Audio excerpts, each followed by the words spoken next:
Kia ora Star Wars fans, welcome to Malaysia Kiwi Man collecting Star Wars figures. In this video something slightly different. I'll be reviewing a vintage collection figure, but it's a slightly older one. It's VC29 Kit Fisto. Now coincidentally in the Boss Bounty livestream that I was on a couple of weeks ago, Chris from Bantha Skull asked who needed a Kit Fisto and I put my hand up.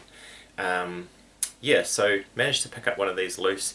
Interested to crack on and have a look at it and give you my review.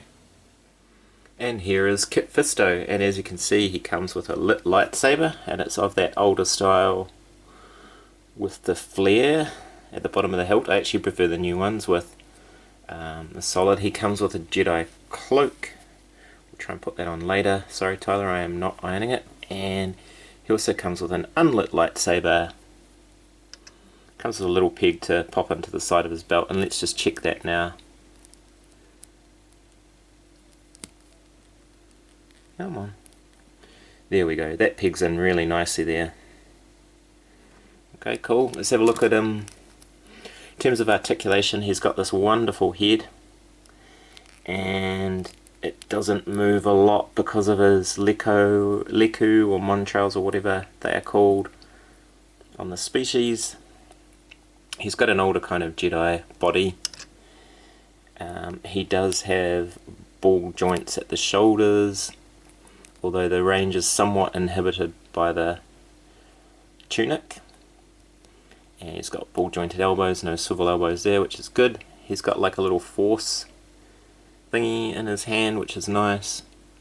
And the hand just swivels, and I think that again the sleeve of his robe is going to hinder his ability to hold the lightsaber with two hands. He's got a little bit of a crunch.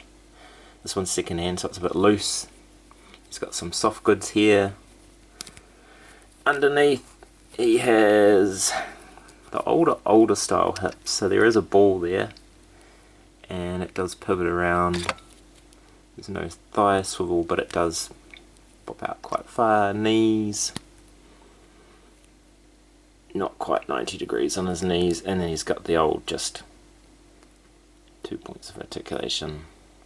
Ankle, not a rocker ankle, which means yay is nice deep peg holes for those who like stands. I've tried some different poses with his legs, but again, because he doesn't have the rocker ankles and he just has these older style hips, it's really hard to get him to stand up in any dynamic poses because his feet won't fit flush with the floor. And as I mentioned before, it's basically impossible to get him into a two-handed lightsaber grip. Maybe we can. You can't do a lot with it. Okay, I wanted to compare him with a couple of figures. The first is this guy on the left. This is the Kit Fisto from the Saga series, which came out in 2002, the whole pre-pose thing.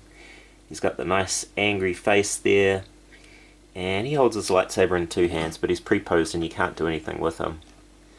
Versus this one, he's got a lot more articulation, as you'd expect from this era of the vintage collection, but can't really do lots of dynamic Jedi poses either. And then we bring in Obi-Wan Kenobi from the Obi-Wan series, and because he has the new style hips, he has rocker ankles, he has all that really good articulation, and look at the wrists he can do, that overhand grip. So yeah, that's the standard of Jedi these days. That was the standard then, that was the standard then. So just wanted to do those little comparisons for you. And just hovering over this wonderful book on the vintage collection, you can see there the card art. And what you can also notice is that this is from Attack of the Clones, and his face mask is completely different to what it is in Revenge of the Sith. So the face that you get in the figure is more Revenge of the Sith, so it's more the arrest of Palpatine. And it just tells you a few details about this figure, VC29. So that's all I've got to say about this figure really. I don't have it on card. I'm going to keep the Saga one, the one on the left, in my Geonosis diorama because he's, you know, his face is accurate to that scene and he can hold his lightsaber in two hands. And I'll keep the other one as just a Jedi for, you know, my Jedi scene. And he's really, really cool, and I'm glad to finally have him VC29. Anyway, let me know in the comments if you got one of these. Let me know what you think of this figure. Do we need a new Kit Fisto? I think Chris at Bant the Skull thinks we do. I'm sure there are others. We definitely, you know, could use a new Jedi buck. Anyway, I'm a middle-aged Kiwi man collecting Star Wars figures. Thank you so much for watching. Ka kite, and I'll see you on another video.